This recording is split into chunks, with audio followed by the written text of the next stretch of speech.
नमस्कार सर्वांना. आणि परत आज आपल्या परत एकदा ह्या सेशन मध्ये सर्वांचं मी स्वागत करते अगदी मनापासून. तुम्ही खरंच होमवर्क करता असं मी समजते, आणि होमवर्क केल्याशिवाय तुम्हाला याचा रिझल्ट मिळणार नाही हे लक्षात घ्या.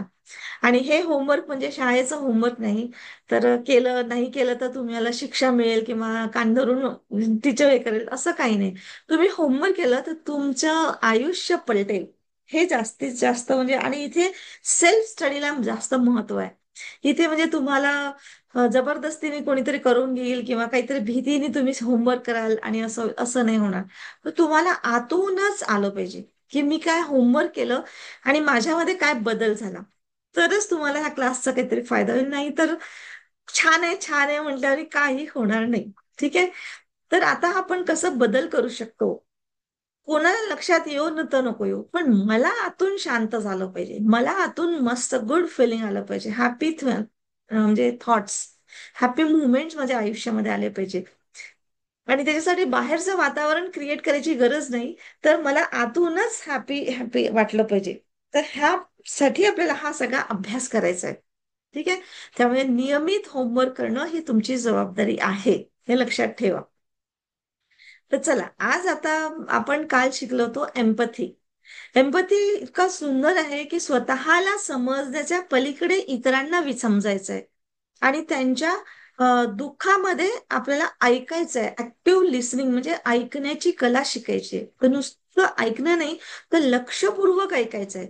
लक्षपूर्वक ऐकणं म्हणजे त्यांच्या जागेवर स्वतःला ठेवायचंय, डोळ्यांनी संपर्क ठेवायचा आहे. असं नाही की ठीक आहे जाऊ दे, शांत आहे तर मी शांत राहते, राहुल थोड्या वेळात.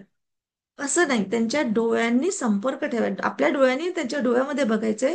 त्यांना बोलताना मध्ये अडवायचं नाहीये, ऐकायचं आहे. अगदी छोट्या छोट्याशा गोष्टीसाठी सुद्धा. आणि त्याच्यानंतर प्रश्न विचारायचा की तुम्हाला नेमकं काय वाटतंय, मी तुमच्यासाठी काय करू शकते. है ना. तर निरीक्षण करायचं आहे की म्हणजे त्यांच्या न बोलल्या, त्या जे बोलू शकत नाही त्या भावना काय आहेत, त्या ओळखता आल्या पाहिजे. त्या सर्व प्रक्रियेला एम्पथी म्हणतो आपण. मग हे आपल्या छोट्या बाळासाठी असो, की नवऱ्यासाठी असो, की सासू सासऱ्यांसाठी असो, की अनजान पर्सनसाठी सुद्धा असो, की शत्रूसाठी सुद्धा इवन. असं नाही की ते बोलले नाही तर मी पण नाही बोलत, जाऊ दे सोड जाऊ दे. तर असं नाही, याला एम्पथी नाही म्हणत. एम्पथी म्हणजे त्यांच्या दुःख, ते दुःखी झाले तर त्यांच्या दुःखामध्ये आपण सामील कसं होऊ शकतो किंवा समजू कसं शकतो. आज आपण त्याच्या पुढची स्टेप शिकूया. म्हणजे आता ह्या नातेसंबंध सुधारण्यासाठी आपल्या इक्यूचा म्हणजे इमोशनल कॉन्शियसचा म्हणजे भावनात्मक याची भूमिकेचा कसा वापर करू शकतो, तर ते बघायचंय. त्यातला पहिला पॉइंट आहे नातेसंबंधात इक्यूची भूमिका. म्हणजे भावनांची कशी म्हणजे नातेसंबंधामध्ये भूमिका असते, हे आपण समजून घेणार आहे. तर इक्यू मुळे म्हणजे काय होतं, आपण स्वतःच्या आणि इतरांच्या भावनांना योग्यरित्या समजतो. जेव्हा त्यांच्या जागी आपण स्वतःला उभं ठेवतो, राईट अँड रॉंगच्या बाहेर. तुम्ही असं नाही की आता मी जर अशी असती तर मी असं केलं असतं, मी नाही अशी वागली असती, हे नाही. त्यांना जेवढी ती समज आहे, त्या समजमध्ये, जसं आता मी तुम्हाला लहान मुलाचं एक उदाहरण सांगितलं होतं की तो रडतो आणि म्हणतो की माझा खिलोना तुटला. तर त्याच्यात आपण तो छोटासा बाळ आहे, तो त्याच्यासाठी रडतोय आणि आपण त्याला म्हणू की तू खिलोना ठेवता येत नाही, जागेवर ठेवता येत नाही, तू फेकून देतो, तिथे फेकतो, असा करतो, मग तो तुटेलच. तुटला नाही तर काय. तर हे शहाणपणा झाला. तर आपल्याला शहाणपणा नाही शिकवायचंय. आपल्याला त्याचं ऐकायचं आहे की अच्छा खिलोना तुटला तुझा, ओके, किंवा हरवला जो म्हणतो आपण. मी काल हरवल्याची गोष्ट सांगितली होती. हरवला, ओके. तर आपण चला शोधूया का आपण. मग त्याच्यासारखंच लहानपण, मग आपण खेळलो होतो मागे आणि कुठे ठेवलं होतं मग आपण. अच्छा इथे फेकून दिलं होतं, पण फेकायला नाही पाहिजे होतं हो ना आपल्याला. आपलं इतकं आवडीचं खिलोना आहे आणि आपण फेकून दिलं, आपण नीट ठेवत नाही हो ना. म्हणजे अशा पद्धतीने मी बोलते की तो खिलोना जणू माझाच आहे. मी हे नाही समजत की मी आई आहे, तो खिलोना काय 2 4 5 रुपयाचा खिलोण्यासाठी रडतो का रे, तो गधा आहे का रे, तू गधा आहे. आपण असं बोलतो. किंवा मग तुला ठेवता नाही बरोबर, एवढं एवढं चांगलं वाटतं तर कालच मी किती ना सांगितलं की आपल्या जागेवर व्यवस्थित ठेवत जा, असं करत जा, तसं. ऐकत नाही, आता रडत बसतो आपला. किती आपण टोटली निगेटिव्ह बोलतो आणि आपल्याला वाटतं की आपण त्याला शिकवतोय, चांगल्या गोष्टींची सवय लावतोय. पण नाही, इतकं मायन्यूट आहे की इतकं म्हणजे डिटेलिंग आहे ना निसर्गाला जेव्हा आपण समजणं इतकं सहज सोपं पण नाही बरं. आणि खूप शक्ती लागते आतून ह्या सगळ्या भावना आणायच्या इतक्या सहजरित्या आपल्या सख्या आपल्या जन्म आपल्या आपण जन्म दिलेल्या बाळासोबतही सुद्धा आपण इतक्या भावनेने वागायला कठीण जातं आपल्याला. मग तो नवरा काय चीज आहे? नवरा तर कोणत्या म्हणजे कोणत्या आईचा लेकरू आहे ना, कोणत्या खानदानीतला आहे ना, कसं त्याचे लहानाचं मोठं झालेलं आहे. है ना? किती गोष्ट आहे. तर बघा किती म्हणजे करुणा म्हणजे निर्माण व्हायला पाहिजे आपल्या आतून. आणि हे अगदी असं नाही की मी शिकवलं म्हणून चल बरं करून बघू आता आणि मग मी करुणा आणून जगून नाही. ते तुम्हाला आतूनच म्हणजे ते निसर्गतःच तुम्हाला अलाईन व्हायचं आहे त्या निसर्गासोबत. मग बघा ती करुणा कशी काम करते. तर हे जेव्हा आपण असा इक्यू आणि हे केव्हा येतं की आपला इक्यू वाढला म्हणजे आपला भावनात्मक गोष्ट आपली वाढली तर आपण म्हणजे ह्या गोष्टी हे होतो. स्वतःबरोबर कशी करावेत शिकू ना आपण हे करतोय ना आपण. है ना? एक एक एक पॉइंट घेऊ आपण. तर इक्यू मुळे आपण स्वतःच्या आणि इतरांच्या भावना योग्य पद्धतीने समजायला लागतो. त्याच्यानंतर समजून घेतल्यामुळे काय होतं तिथे वाद संपूनच जातो. वादाला निर्माण व्हायला जागाच राहत नाही कारण आपण जागाच देत नाही.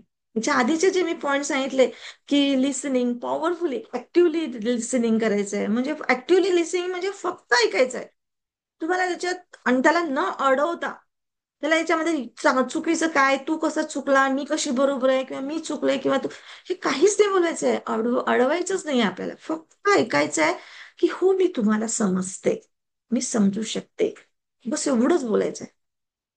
आणि ते कसं समजू शकतो तर आपण लिटरली स्वतःला त्याच्या जागेवर ठेवायचं इव्हन स्वतः त्याने आता मी तुम्हाला काल याचं उदाहरण हेही सांगितलं होतं की मला त्यांनी पैशाने 1 करोडच्या वरती रुपयांनी मला फसवलं तरी सुद्धा मी त्याला त्याच्या जागेवर ठेवलं म्हणजे मी स्वतःला त्याच्या जागेवर ठेवलं की एक असं म्हणजे एवढा मोठा अमाऊंट कोणाचा हसवायला आणि तेही अशा सिंगल वुमन की जिला फक्त 2 मुली आहेत किंवा कमाईचा दुसरा मार्ग नाही अशा म्हणजे एकट्या स्त्रीला मी फसवू शकते किंवा फसवलं तर मला कसं कसं करावं लागलं आणि आता याच्यानंतरचं माझा भाव म्हणजे समोरचं आयुष्य कसं त्याचा इम्पॅक्ट होईल हा जेव्हा मी स्वतःवर मी म्हणजे फील केलं तेव्हा मला त्याची कीव यायला लागली की तू किती खड्ड्यात गेलाय त्यांना वाटतं की मला खूप काही मिळालं पण मिळालं काहीच नाही तो किती मोठा खड्ड्यात गेलेला आहे हे म्हणजे आध्यात्मिक पद्धतीने भौतिकतेने त्याला आता मिळालं असेल कदाचित त्याने त्याचं किती काही केलं असेल जमवून ठेवलं असेल पोरांना दिलं असेल पण ते झालंच ना शेवटी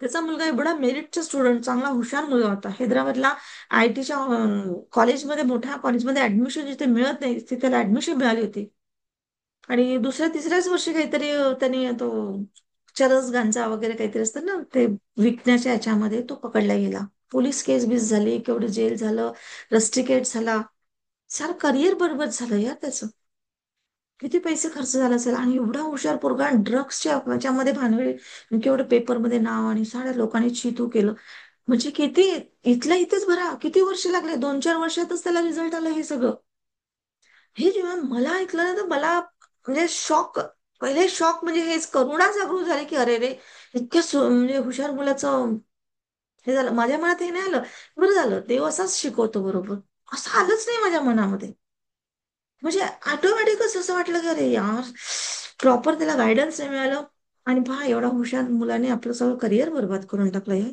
त्या आयटीच्या कॉलेजमध्ये लोकांना ऍडमिशन्स मिळत नाही आणि याने ऍडमिशन मिळाल्यानंतर टॉपवर असल्यानंतर असं करिअर खराब करून टाकलं तर अशी बुद्धिभ्रष्ट होते म्हणजे नेचर बरोबर आपापल्या ह्याच्याने तो शिकवतो सगळ्यांना पण तुम्ही करुणेच्या भावनात राहाल तर तुम्हाला पण तुमचं पण आनंददायक आतून असं शांती पाहिजे आपल्याला ह्या जीवनामध्ये पण आलो कशासाठी तर शांती कशी मिळवतात हे शिकण्यासाठी किंवा स्थिर कसं राहता येईल बॅलेन्स्ड कसं राहील हे सगळं जे आपण शिकतोय ना हे शब्द सगळं शिकण्यासाठीच इथे आलो इथे पैसा कमवणं याचे चुगल्या त्याचं करणं त्याला डाऊन लोक काय म्हणतील आणि लग्न करणं बच्चे पैदा करणं याच्यासाठी नाही आहे हे बाय प्रोडक्ट ठीक आहे साईड बाय साईड मनुष्य एकट्याने राहू शकत तर चला सिस्टीम बनवली आपण सामाजिक पण ऍक्च्युली मूळ उद्देश आपला शांतीने अनुभव घेणं अनुभूती घेणं जी काही आपण आज जगतो आहे है ना.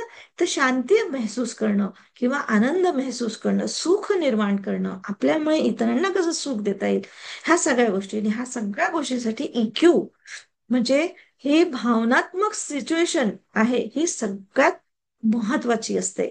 म्हणजे त्याचा आयक्यू पेक्षा इक्यू जास्त पाहिजे. दुसरा पॉइंट आहे.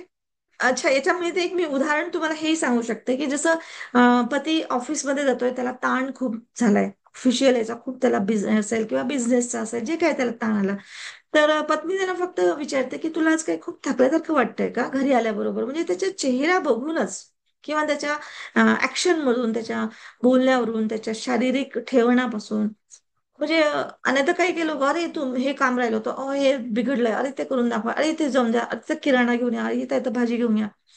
त्यांना आपण म्हणजे विचारतच नाही की त्यांच्या मनात काय असेल किंवा कशा परिस्थितीमध्ये ते डील करत आहेत, हे काय आहे, हे काहीच न करता आपण आपल्या म्हणजे बायका त्याच्यावर भार देतात. तर याला पण इक्यू इस्तेमाल म्हणजे त्याच्यामध्ये वापरलं हे म्हणू शकत नाही. तर इक्यू वापरणं म्हणजे त्या नातेसंबंधाची भूमिका चांगलं करणं, संबंध सुधारणं, है ना. उलट त्याला आपण नुसतं एवढंही विचारलं की तुला थकल्यासारखं वाटतंय काय, जर चहा करून देऊ का, थोडस जस्ट लेटले तर पायावरून हातच फिरवलं, डोक्यावरून हात फिरवलं, तर एवढ्या ह्याच्यानेच त्या पतीला आधार मिळतो, दोघांमध्ये संबंध चांगले होतात, एकमेकांना समजण्याची शक्ती वाढते, है ना. तर हे एका दिवसाचं नाहीये, हे मी आयुष्याचं सांगते. असं नका समजू की आज मी सांगितलं तुम्ही उद्या केलं आणि बस तुमचं बदल, असं होत नाही. हे आपल्याला स्वतःला बदलायचं आहे. ठीक आहे. सेकंड पॉइंट आहे संवाद कौशल्य, म्हणजे आपलं कम्युनिकेशन स्किल वापरली पाहिजे, म्हणजे वाढवली पाहिजे, बदलवली पाहिजे. तर याच्यामध्ये अशा पद्धतीने वापरा की मी मी काय करू शकते, है ना.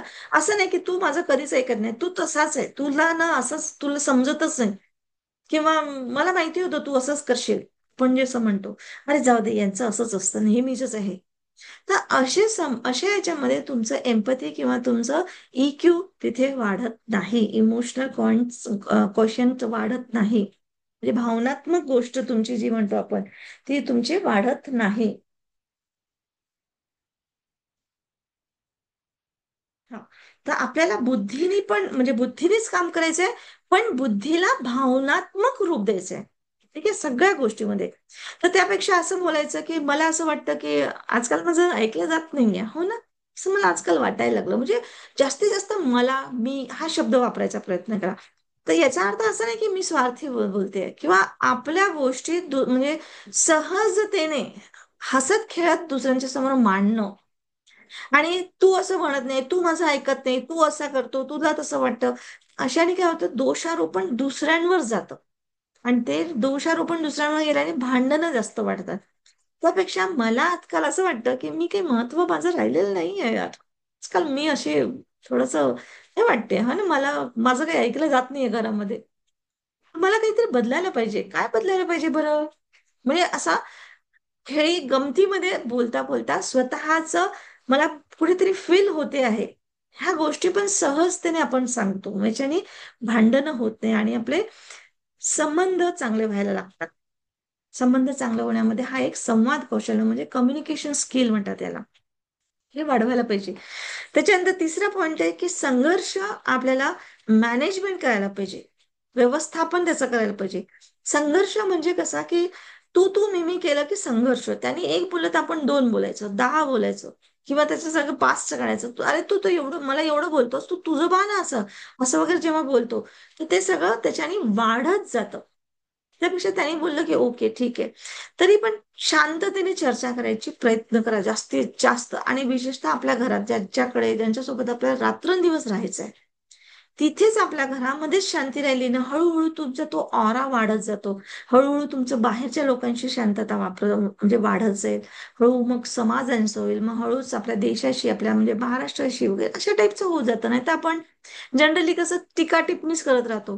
त्या पॉलिटिक्स मध्ये आपल्याला काही की ढ समजत नाही किंवा काही करत नाही आपण, पण इथे बसल्या बसल्या खूप गोष्टी सांगत असतो आपण, त्यांनी असं केलं, त्यांनी तसं झालं, असा राग येतो मला तसं.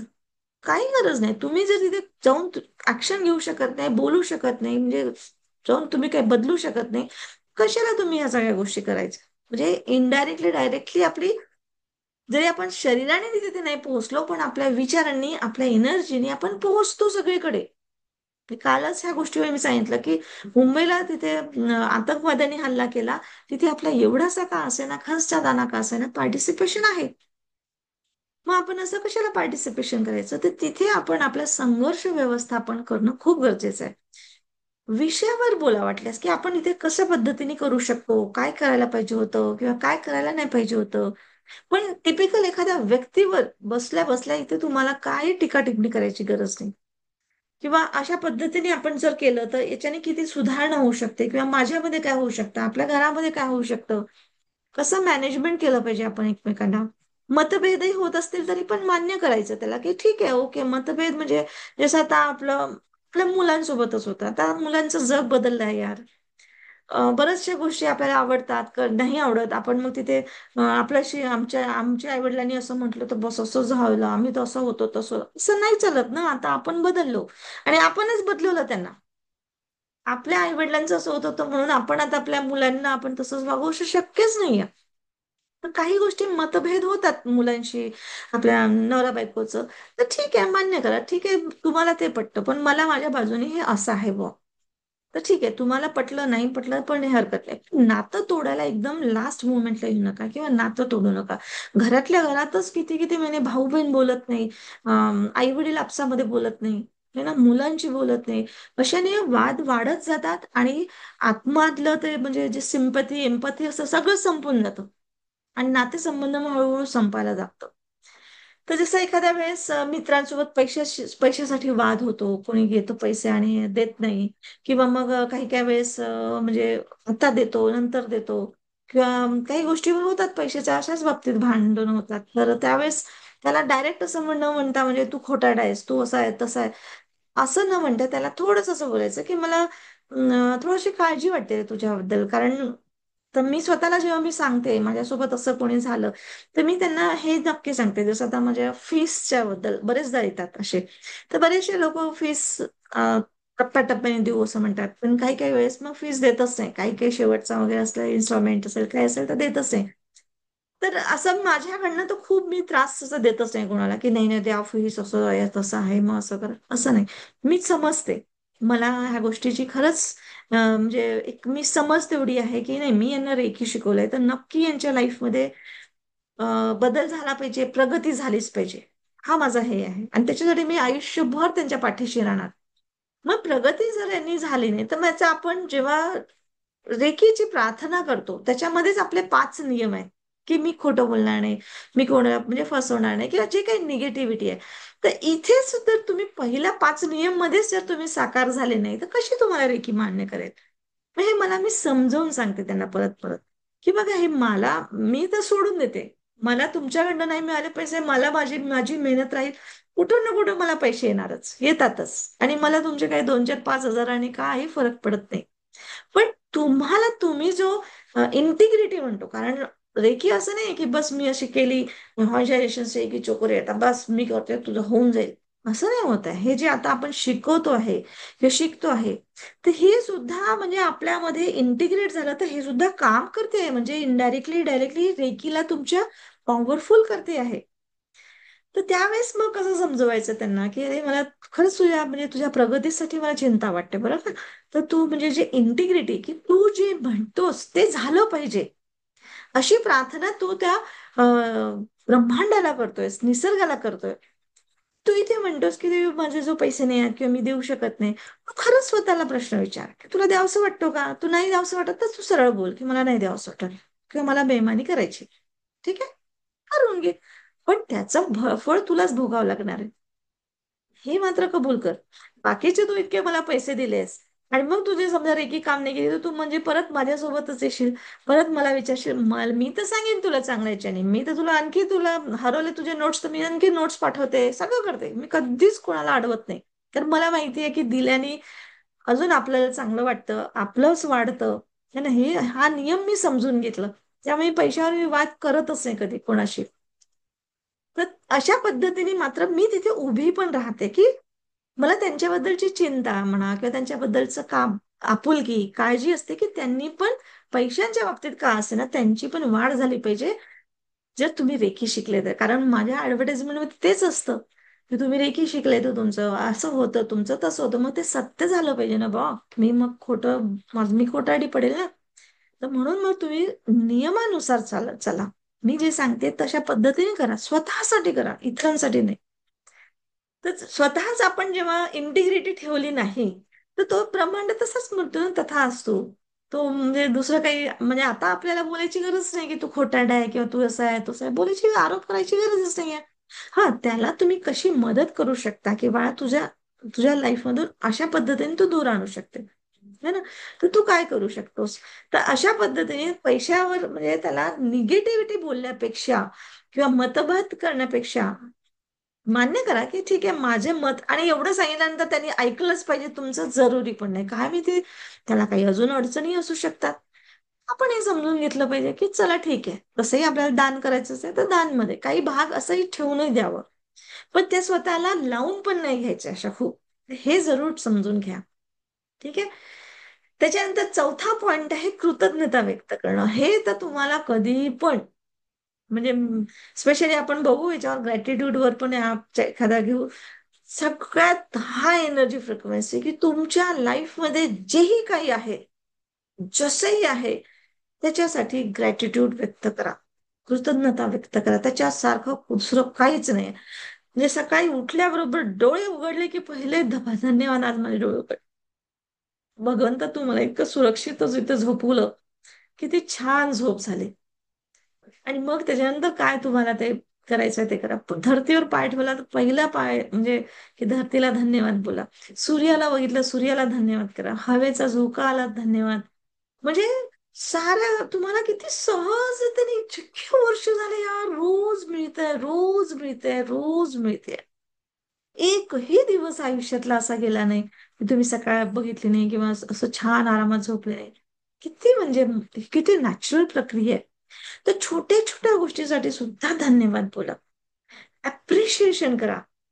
हे टीका टिप्पणी करण्यापेक्षा अप्रिशिएशन, की अरे हा तुम्ही असं, मला तुमचा प्रयत्न दिसतो आहे, पण तुम्ही करू शकताय, पण नक्की करा. जसं मी मला म्हणजे जे पैसे नाही देऊ शकत किंवा हे नाही, किंवा त्यांचे मेसेज येतात तर बऱ्याचशा लोकांचे प्रामाणिकपणे कबूलही करतात की मॅडम मला जमत नाही किंवा माझं खरंच काही वाढलं नाही, मला खूप येतं. मग अशा वेळेस मी मुद्दामून त्यांच्याशी बोलते.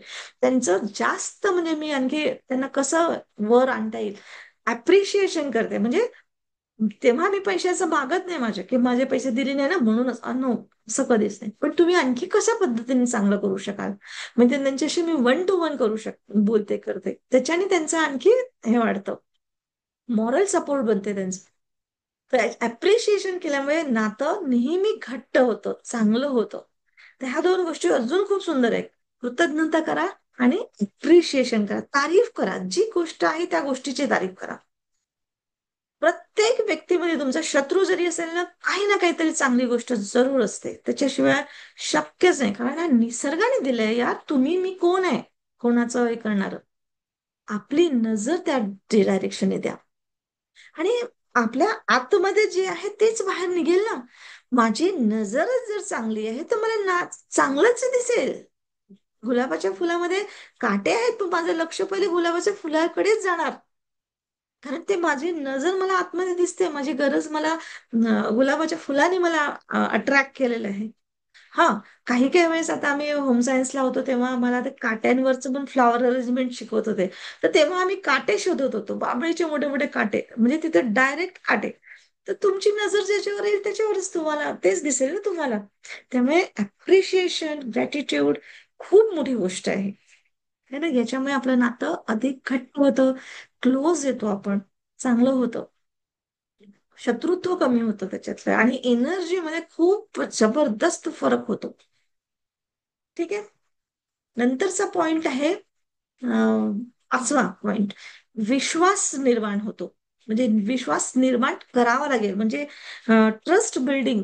बिल्डिंग ट्रस्ट म्हणजे विश्वास निर्माण करायचा की हो, मी तुझ्यासाठी आहे, मी तुझं भलं करणार, है ना. तू माझ्याकडे त्या नजरेने बघू शकतोस की मी तुझ्यासाठी उभी आहे.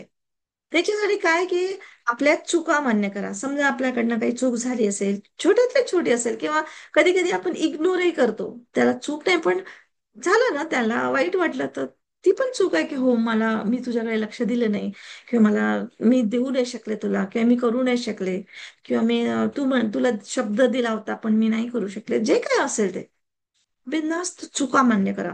नुसतं सॉरी बोलून नाही, तर आतून ते फील करा की मी जर त्याच्यासाठी उभी राहिली नाही, किंवा मी त्याच्यासाठी करू शकले नाही, तर त्याला कसं फील झालं असेल त्यावेळेस, है ना. तर त्यावेळेस ती आपली चूकच असते, त्याला मान्य करा. दिलेलं वचन पाळा. वचन पाळा म्हणजे अगदी साधं साधं की मी तिथे येते, किंवा मी इतक्या वाजता पोहोचते, तर आपण ते त्या वेळेला जाऊन आरामात जाऊन, अरे सांगशील ना ट्रॅफिक किती होती, अरे माझ्या घरी पाहुणे होते, असं सांग ना, नाही गेलं तर काय फरक पडतो. पण असं नाहीये. ते वचन म्हणजे तो मोठी एक एनर्जी आहे आपली. आपला सबकॉन्शियस माइंड प्रत्येक गोष्ट पकडतो. म्हणजे तुम्ही जे बाहेर टाकणार ते तुमच्या पहिले आतमध्ये असतं, तर त्या सबकॉन्शियस माइंडने पकडलेलं असते की अरे वचन नाही पाळलं तरी चालतं, न जाय खोटं बोलायचं असते ह्यावेळेस. आणि मग तुम्ही जेव्हा तुमच्यावर वेळ येते की कोणीतरी वचन पाळावं तुमच्यासाठी, तर मग तो व्यक्ती पाळत नाही. कारण ब्रह्मांड तोच पाहतो ना की अरे तू खोटं बोलतो तर हाही खोटं बोलतो. कारण तुमच्याकडनं ऑलरेडी ती एनर्जी बाहेर पडली आहे, तर ती तर कोणी ना कोणी तर कॅच करणार. हा नियमच आहे. हा नियम आहे. तुम्ही कितीही काही करा, निसर्ग सगळ्यांसाठी सारखा आहे. तो छोट्याशा बाळासाठी पण आहे, जसं गुरुत्वाकर्षणाचा नियम म्हणतो ना, वरून गच्चीवरून बाळ खाली पडलं तर तो बघत नाही की हा छोटा बाळ आहे, हा म्हातारा आहे, या पहलवान आहे, याला काही होणार नाही. तो काही नाही बघत. तो वरून खाली पडलं, मार लागेल लागेल, मरेल, जिवंत राहील, माहिती नाही. तर सेम तसंच आहे हे, की वचन जर आपण पाळलं तर तेव्हा पुढे दुसरे पण पाळतात, किंवा आपण चुक्या मान्य केल्या तर दुसऱ्यांना पण समजायला येतं. आणि ह्या सगळ्या गोष्टीसाठी एकदा करायचं, दोनदा करायचं असं नाहीये. नाही मॅडम, मी खूपदा केलं पण काही नाही, लोक असेच असतात, लोक तसेच असतात, पण तो करतो, पण दुसरे नाही करत. तर हे गोष्ट नाही करायची आपल्याला. मरेपर्यंत करायचंय, सातत्य ठेवायचं आहे. सातत्य ठेवणं म्हणजे आपल्या पेशींमध्ये ती भावना रुजवून द्यायची आहे. त्या पेशी तशाच बनवायच्या आहेत. त्या तशाच आहेत. इमानदार आहोत आपण, इमानदारच आहोत मरेपर्यंत. कधी एका क्षणासाठी सुद्धा बेईमानी करणार नाही. किंवा बेईमानी पण केली, जसं काही गोष्टी आपल्याला कधी कधी बेईमानी नाही म्हणता ना, आपण खोटं बोललो किंवा लपवली कोणती गोष्ट, तर त्याच्या मागचा इंटेन्शन चांगला आहे, कोणाचं वाईट करण्यासाठी म्हणून नाही, इंटेन्शन साठी असेल ते. तर हे विश्वास ठेवा की म्हणजे विश्वास हा एक म्हणजे कुठल्याही नात्याचा एक पाया आहे. एकमेकांवर जेव्हा विश्वास करतो, तर विश्वास निर्माण करण्यासाठी तुम्हाला वचन पाळणं, आपल्या चुका मान्य करणं आणि सातत्य ठेवणं, म्हणजे सतत बोलत राहणं, करणं, म्हणजे कनेक्टिव्हिटी ठेवणं, हे खूप महत्वाचं आहे. जसं आता तुम्हाला उदाहरण मी एक सांगू शकते की जसं एका ऑफिसमध्ये दोघं जण काम करत होते, सहकारी. तर एकमेकांशी त्यांचे सतत वाद होत होतं. पण एका दिवशी त्यांनी ठरवलं की एकमेकांना म्हणजे वाद न करता आपण एकमेकांच्या भावना समजून घेऊया. तर कसं समजून घेऊ, तर आपण जे आता 5 जे पॉइंट सांगितले मी, हे हळूहळू, तर त्या गोष्टीने काय झालं की हळूहळू त्यांचं आपसामधले संबंध सुधरत गेले, कृतज्ञता वाढत गेली. है ना. जे संघर्ष होत होता तरी, राग आला तरी शांततेने चर्चा करत होते विषयावर, म्हणजे कोणता विषय आहे तेवढाच विषय बोलायचं. आणि तुम्ही अशा पद्धतीने करू शकता, मग मी असं करू शकते. तर मतभेदही झाला, ठीक आहे, तुमच्या डायरेक्शनने असं दिसतं पण माझ्या डायरेक्शनने असं दिसतं. मी तुमच्या डायरेक्शन येऊन बघतो, तुम्ही माझ्या डायरेक्शन येऊन बघा तर जरा. याला मतभेद म्हणतो, पण मान्य पण करतो. मग आपण एकमेकाच्या डायरेक्शनने जाऊन बघतो की आपण अरे हो यार, असं होऊ शकतं. किंवा मग त्यांना आपलं डायरेक्शन आणलं नाही, मग आपण समजवलं तर कदाचित ते समजू शकतात आपलं. तर अशा पद्धतीने आपण एकमेकांचं मतभेद मान्य करून म्हणजे हे करू शकतो, पुढे जाऊ शकतो. म्हणजे जे संघर्ष मॅनेजमेंट म्हणतो आपण, ते करू शकतो. पण नातं तोडायचं नाही आपल्याला, है ना. आणि छोट्या छोट्या गोष्टीसाठी धन्यवाद म्हणा, अप्रिशिएशन, की वाव तुम्ही किती छान काम केलं, खरंच मला खूप आवडलं तुमचं काम, तुमच्या कामामुळे आपण इथपर्यंत आलो. तर अशा पद्धतीने त्या ऑफिसमध्ये त्या दोघही सहकारी जे होते, एकमेकांशी करून त्यांनी हळूहळू आपला संवाद सुधारला. याच्याने काय झालं की टीमवर्क वाढलं. तर अशा पद्धतीने इक्यू म्हणजे भावनात्मक बुद्धिमत्ता ज्याला आपण म्हणतो, त्याच्याने आपलं नातं बदलतं. आणि नुसतं नातं बदलतं नाही तर ते पक्क होतं, एकमेकांना समज मिळते. आणि हे आज आपण एकाशी नातं सुधारतो, हळूहळू दुसऱ्यांशी, तिसऱ्यांशी, असं करता करता करता करता आपण किती मोठा ऑरा बनवतो आपला. आणि यालाच म्हणतात पॉझिटिव्ह ऑरा किंवा मोठा ऑरा. आणि त्या आपण जिथे गेलं ना तिथे लोक ऑटोमॅटिक आपल्याकडे अट्रॅक्ट होतात, किंवा आपल्या बोलण्यामधूनच लोक अट्रॅक्ट होतात आणि विरोधात जाऊच शकत नाही तुमच्या. म्हणजे अशा पद्धतीचं तुम्हाला एक हे होतं. याचा अर्थ असा नाही की मी म्हणा की माझंच खरं आहे असं म्हणा, असं नाही. तर आपण समज शकते की तुमचंही कसं खरं आहे, ह्या गोष्टीसाठी मी खूप ध्यानपूर्वक ऐकते आहे, लक्ष देते, त्याला महत्व देते. तर ह्या गोष्टी आपल्याला खूप सुंदर हे होतात. ठीक आहे.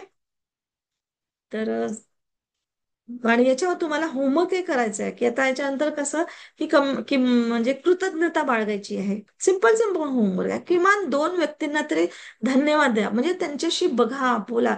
म्हणजे आज मी जे सांगते तर फक्त आजचं नाही, तर याच्या आधीचे पण जे मी तुम्हाला होमवर्क सांगते ते त्याच्यामध्ये ऍड करत जायचं, परत परत बोलत जायचं, वागत जायचं तसं. है ना. तर कृतज्ञता करा, व्यक्त करा. संवाद बदल करा स्वतःमध्ये. तू असा करतो, तू तसा करतो, त्यापेक्षा मी जर असं केलं तर आपण असं करूया का, मग आपण असं केलं तर.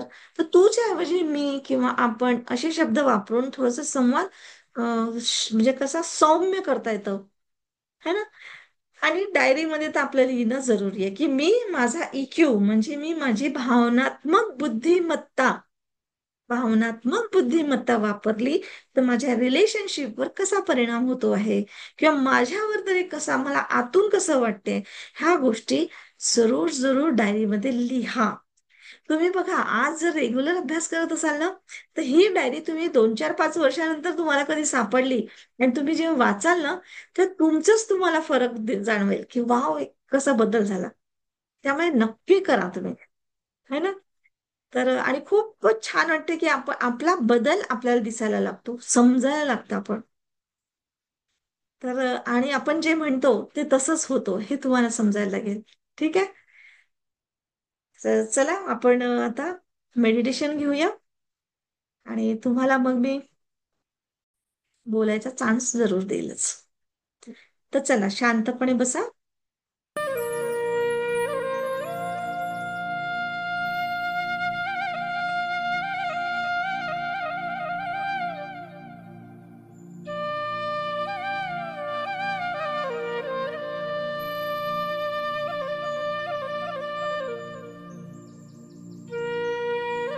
शांतपणे एका जागी बसून डिस्टर्ब होणार नाही याची काळजी घ्या.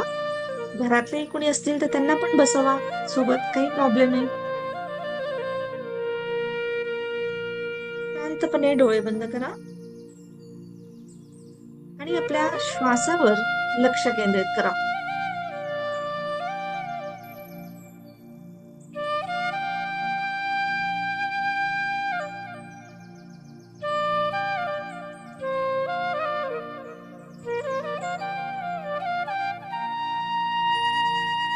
श्वास येतो आहे, श्वास जातो आहे.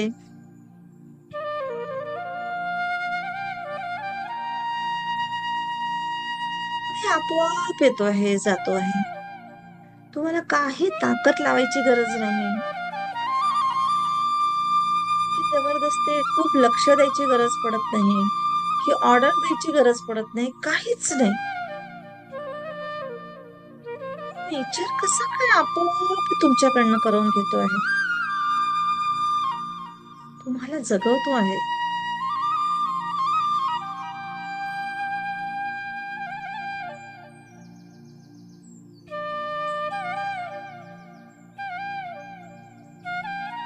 हे तुमच्यासाठी जितकं सोपं आहे, सहज आहे. श्वास घेणं, श्वास सोडणं.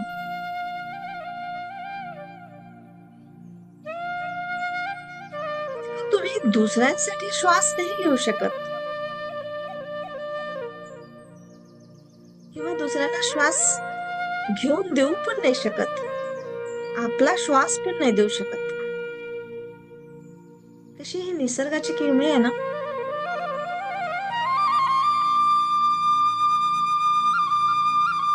फक्त आपण जेव्हा इमर्जन्सी आली तेव्हा आपण त्यांना दवाखान्यात नेणं, काही क्षण त्यांना देणं, असं एवढं सांगू शकतो, शिकवू शकतो.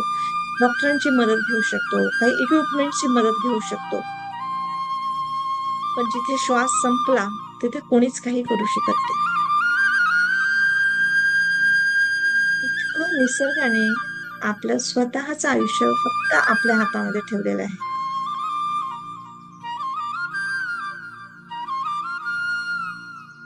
आणि आपण मात्र रोजच्या जीवनात इतरांना बदलवायला निघतोय. हा असा वागतोय, तो तसा वागतोय. किती दिवस मीच सहन करायचं, मीच शिकायचं. हे अगदी असंच आहे, जसं आपल्याला जगायचं आहे, श्वास आपल्यालाच घ्यावा लागतो.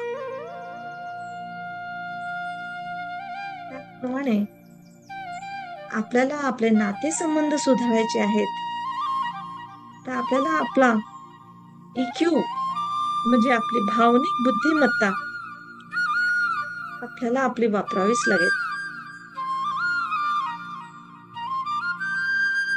तिथे दुसऱ्यांचं काही काम नाही पडत.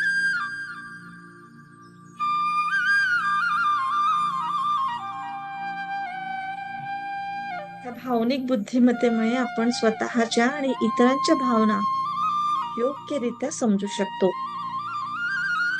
आणि हे योग्यरित्या समजून घेतल्यामुळे आपला संवाद चांगला होतो, विश्वास वाढतो, नातेसंबंध दुरुस्त होतात, एकमेकांना आधार बनतो आपण.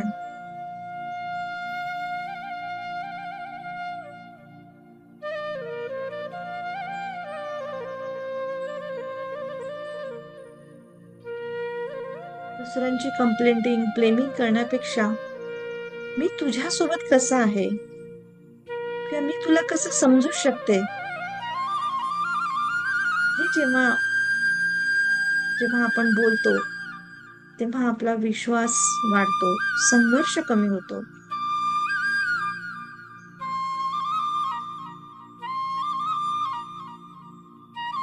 आणि विश्वास म्हणजे कोणत्याही नात्याचा पाया आहे.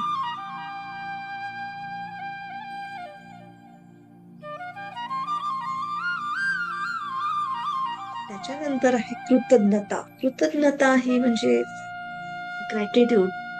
छोट्या छोट्या गोष्टींसाठी कृतज्ञ राहा, धन्यवाद म्हणा, अप्रिशिएशन करा. त्याच्यामुळे नातं अधिक घट्ट होतं.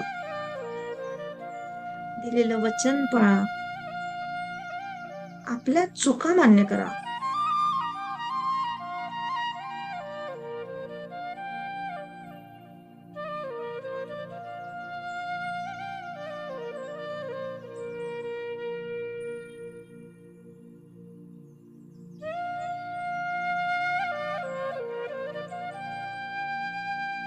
आपल्या आयुष्यातील एखादी व्यक्ती आठवा, अगदी जवळची आणि तुमच्यासाठी महत्वाची.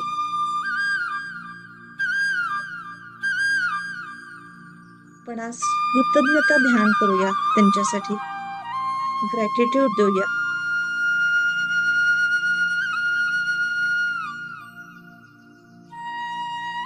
त्यांनी तुमच्यासाठी काय काय केलेलं आहे, कसे तुमच्या जवळ आले आहेत, किंवा त्यांच्या जीवनात म्हणजे तुमच्यासाठी त्यांनी किती लहानपणापासून म्हणा किंवा जे काही आई वडील असेल किंवा कोणी पण असेल, तुमच्या आयुष्यात अगदी महत्वाचे नवरा बायको मुलं,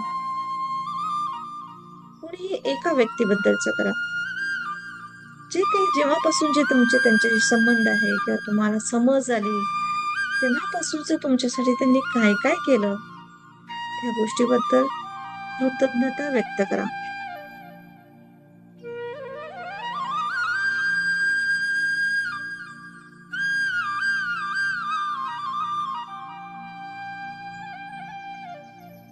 मनातल्या मनात त्यांना धन्यवाद, तू माझ्या जीवनात आहेस, तू माझ्या आयुष्यात आला आहेस, किंवा आहेस.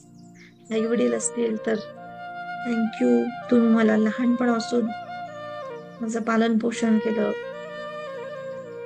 जेही तुम्हाला त्यांच्याबद्दल वाटतं त्याबद्दल धन्यवाद, कृतज्ञता. ती मनापासून त्यांना प्रेम, आशीर्वाद, शुभकामना पाठवा.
मनातल्या मनात त्यांच्यासाठी अप्रिशिएशन करा.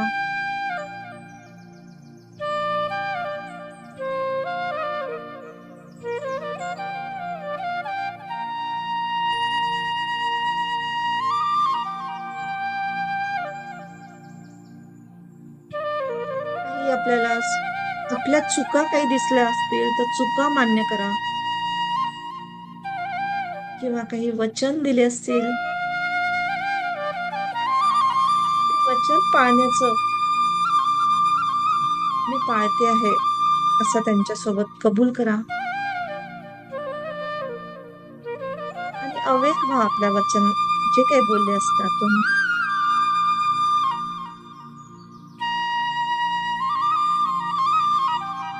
आज तुम्ही ज्या काही कल्पना करताय, विचार करताय, ती एनर्जी आहे. ती सुगंधासारखी पसरते निसर्गात.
तूच आता अवेअर व्हा बाहेरच्या परिस्थितीसाठी.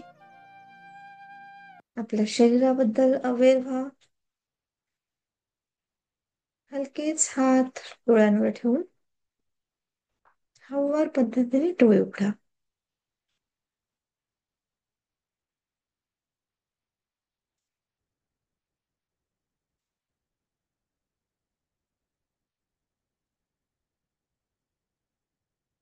थँक्यू.